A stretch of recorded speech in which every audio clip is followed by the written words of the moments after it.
ঢাকাই সিনেমার জনপ্রিয় চিত্রনায়িকা পরীমণি নিজের জন্মদিনের বদলে ছেলের জন্মদিন উদযাপন করে আসছেন কয়েক বছর ধরে। গত 10ই আগস্ট ছেলে রাজ্যের তৃতীয় জন্মদিনে পরিবার ও ঘনিষ্ঠজনদের নিয়ে আয়োজন করেছিলেন ছোট্ট একটি অনুষ্ঠানের। তবে সেই ব্যক্তিগত অনুষ্ঠানের ফুটেজ সামাজিক মাধ্যমে ছড়িয়ে পড়ায় বেজায় ক্ষুব্ধ হয়েছেন এই অভিনেত্রী।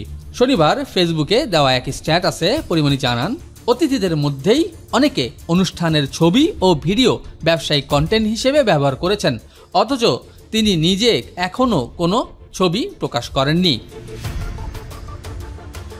শনিবার ক্ষোভ প্রকাশ করে পরীমণি লিখেছেন, আমার সব রকম আনন্দে যাদের আমি কাছে চাইছি, কিন্তু তারা প্রত্যেকেই প্রমাণ করছে তারা আমার জীবনে মলমূত্র মাত্র।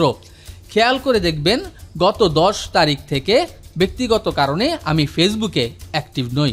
আজ ফেসবুকে ঢুকতেই দেখি আবার কতগুলো চিড়িয়া আমার জীবনের আনন্দ নিয়ে টানাটানি করা শুরু করেছে। আমার বাচ্চাদের নিয়ে 10 তারিখ একটা ইভেন্ট ছিল আমার, একান্ত নিজস্ব কাছের মানুষদের নিয়ে যেটা করতে চেয়েছিলাম, কিন্তু কিছু উল্লুক বেহায়ার মতো আমার ইভেন্টে এসে রিলস আর ব্যবসায়িক ব্লগে সামাজিক মাধ্যম ভরে ফেলছে, যেখানে আমি এখন পর্যন্ত একটা ছবিও পোস্ট করিনি। এমনকি আমার পরিবারের এবং সত্যিই যাদের কাছে পরিবারের মানুষের গুরুত্ব আছে, কেউ এরকম করে নাই। এর আগে গেল মাসে পরীমণি স্পষ্ট জানিয়েছিলেন সন্তানদের কোনোভাবেই ব্যবসায়িক কন্টেন্টে পরিণত করতে চান না, কিন্তু সেই অনুরোধ যে রক্ষা করা হয়নি, সেই আক্ষেপও প্রকাশ করেছেন তিনি। ক্ষোভ প্রকাশ করে পরীমণি লিখেছেন, যারা অনুষ্ঠানে এসে মানুষের জীবনের অতি মূল্যবান সময়টা পাবলিক করে তারা আমার গালি খাবা, যা তোমরা ডিজার্ভ করো। তোমরা ভিখারির মতো মাস ভরে কিছু ডলার কামাও।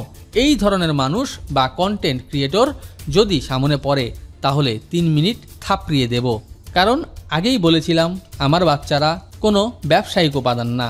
ভালো লাগেনি তখন? এদিকে ছেলের জ্বরে অসুস্থতার কথা জানিয়ে পরীমণি বলেন, একজন মায়ের জন্য এই সময় কতটা কষ্টকর তা শুধু একজন মাই বুঝতে পারে। এর মধ্যেই যারা তাকে মাথা গরম করেছে তাদের ছাড় না দেওয়ার হুঁশিয়ারি দিয়েও আরেকটি স্ট্যাটাস দেন তিনি। সেই স্ট্যাটাসে পরীমণি বলেন, ছেলের এমন জ্বর, একজন মায়ের এই অবস্থায় কি চলে জীবনে সেটা সেই মাই জানে শুধু। এর মধ্যে যে বাজারা আজকে আমার মাথা গরম করছে তাদের একটারেও আমি ছাড়তেছি না।